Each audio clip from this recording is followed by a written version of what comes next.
Alam mo ba na 7 pesos lang ang puhunan nito bawat isa? Pero pwede ka nang makaipon at kumita ng 59,000 o higit pa sa loob lang ng isang taon. Oo. Okay, pero bago yan, habang hinahalo natin yung ating malagkit, comment ka naman sa baba kung taga saan ka. Malay mo, ikaw na yung susunod natin na mabigyan ng libreng electric hand mixer.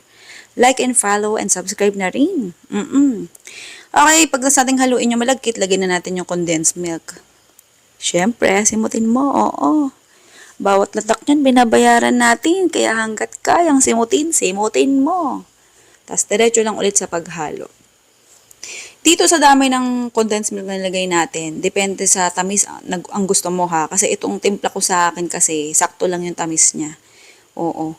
Tapos, punta tayo dito sa breadcrumbs. Ihanda mo lang yan para ready to go ka na. Oo. Next naman na mixture natin, handa tayo ng lalagyan, tapos maglagay ka dyan ng harina, cornstarch.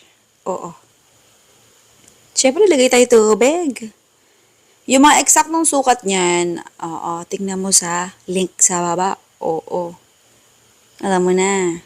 O kaya bisitahin mo na lang yung YouTube channels natin, Foodie Par o kaya Halo Mix. Search mo lang yun. Makikita mo na.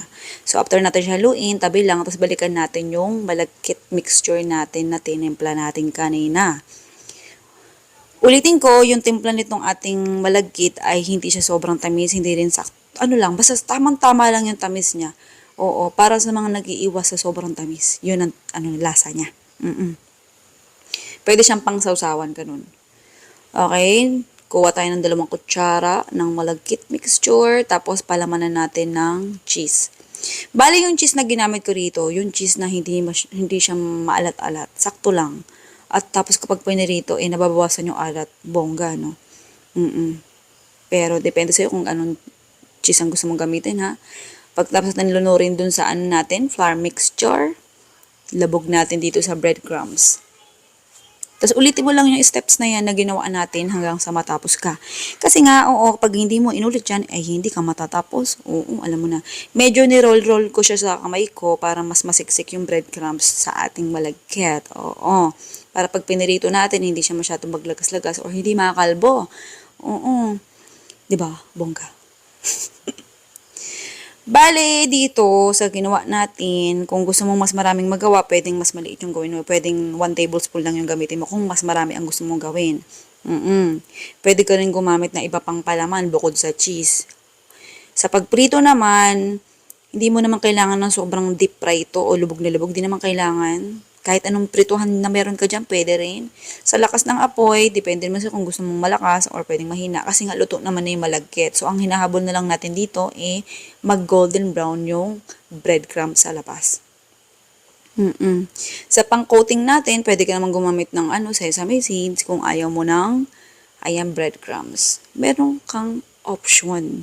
Oo, dahil for sharing naman tong recipe natin, pwede kang gumamit ng iba pa. So, habang hinahango natin yan, ayan, nahango na nga. Comment ka naman sa baba kung taga saan ka. Huwag mong kalimutang mag-comment sa baba kung taga saan ka. Malay mo, ikaw na susunod natin na mabigyan ng libreng electric hand mixer. Oo, baka malimutan mo mag-comment sa baba. Okay, yung ginamit ko nga palang plastic dito. Plastic talaga siya ng ice cream. Pero feeling ko bagay din siya dito So, ayan. Tigda-dalawa yung nilagay natin bawat plastic.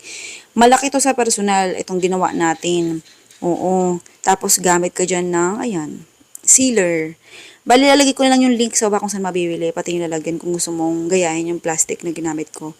Pero kung gusto mo mas makamura, tingin mo naman mas makakamura ka sa plastic labo or plastic ng yellow, pwede naman. Pero syempre kasi, mas presentable, mas hindi ka, hindi naman ka-question yung presyo kung maganda yung plastic or lalagyan na, paglalagyan mo ng pagkain. Bali, ayan, sa recipe natin na to, ang nagawa natin ay 11 servings. Okay. Much better din, bago mo siya ilagay sa plastic, palamigin mo muna para hindi agad masira. Para hindi agad mapanis. Yun kasi minsan na nakapagpapanis pag nagmamoist. So, sige na. Goodbye. Good luck. Love you.